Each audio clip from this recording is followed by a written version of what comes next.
There's a new Keychron model in town, and it's called the V1. Is it basically just a plastic version of the Keychron Q1? Well, stay tuned and find out.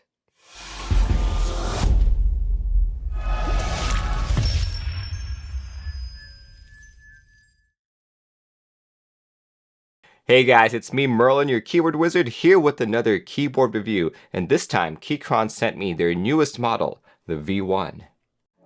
Just a few quick specs here: 75% exploded layout, in-switch RGB lighting, plastic case, tray mount, hot swappable PCB, QMK and VIA powered, optional rotary encoder, south-facing switches, 1000 Hz polling rate, and multiple foams.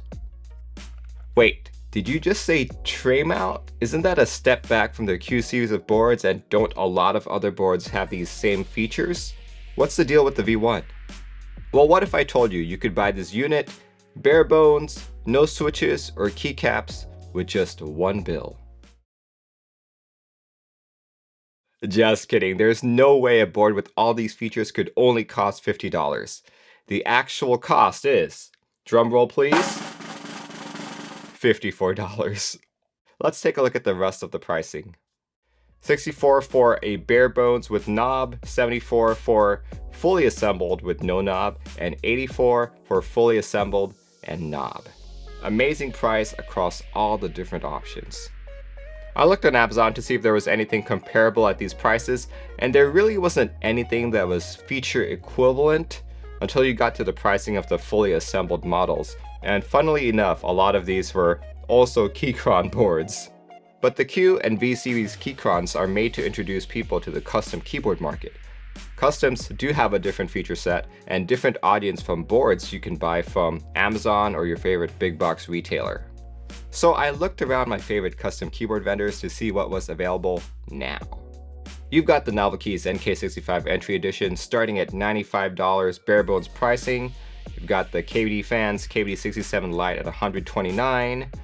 If we expand our search to boards that have the same feature set but are not really available, such as they're in group buy or pre-order, then you've got something like the Icky 68 from Canon Keys at $129, the Portico 75 from TKC at $140, and then there's the upcoming KBD Fans Tiger 80 Lite, which doesn't have a pricing quite yet. Yes, I know the pricing increases are because a lot of these boards are using gasket mount versus the V1's tray mount structure. But if you're looking for the best bang for your buck, I think the V1 is really great. So yeah, let's take a look at this closely. If you picked up the fully assembled knob version at $84, you're still beating something like the NK65EE by $10, and that's fully assembled versus bare bones.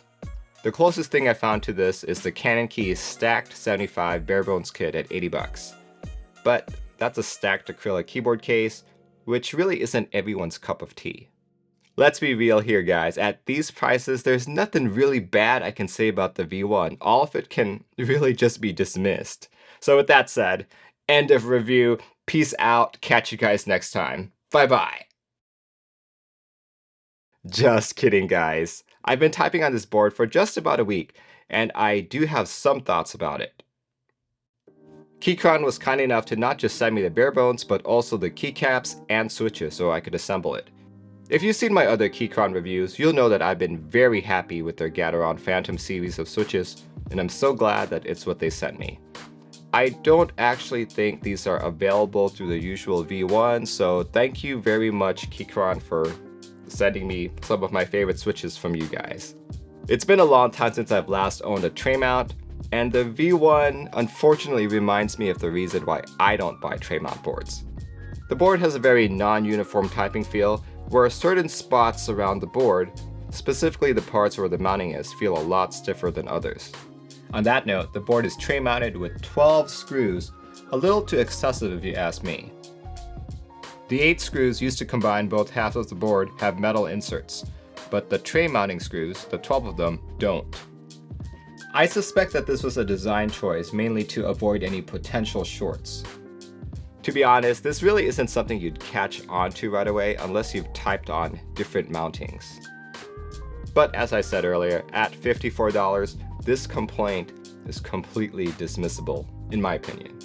The stabs are also fairly decent, but I still detected some ticking and rattling.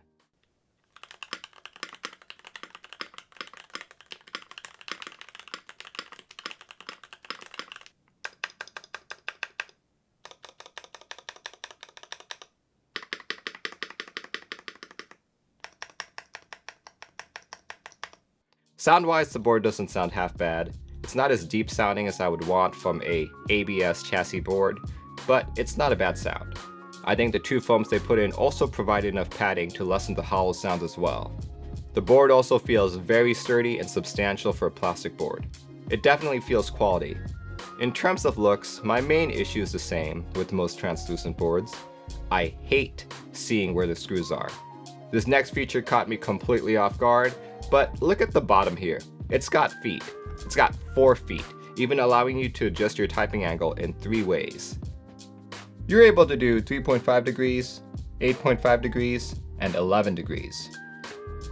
So within the first hour of using a 3.5 degree typing angle board, I felt that cherry profile was maybe a little too low for me, and it started to feel really uncomfortable. The big feet, however, pushed the angle too far and was even more uncomfortable. It kind of reminded me of the duck boards at the 10, 11 degree typing angles. The little feet gave me the most comfortable typing experience, but it looked really janky when you looked at the board from the side, so I don't prefer this aesthetically, but when I'm typing on it, this is the great angle for me.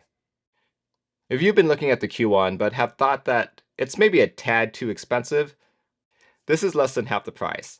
Let's compare the two briefly. My Q1 is built with Gateron Phantom Reds as well, and I actually already had the Keychron Cherry profile caps, so I'd say these boards are built very similarly. The V1 does have a steel plate though, and the Q1 has aluminum.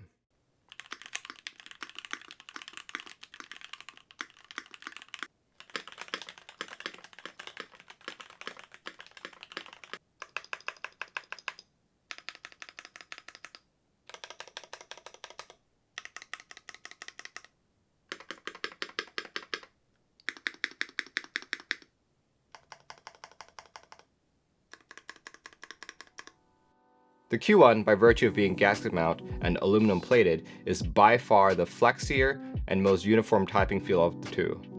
Is that better, and does that necessarily account for twice the cost? I don't know, I'll let you guys decide. So Keychron has been marketing this as the budget king, and I definitely agree with that moniker. Overall, I think this board is a steal.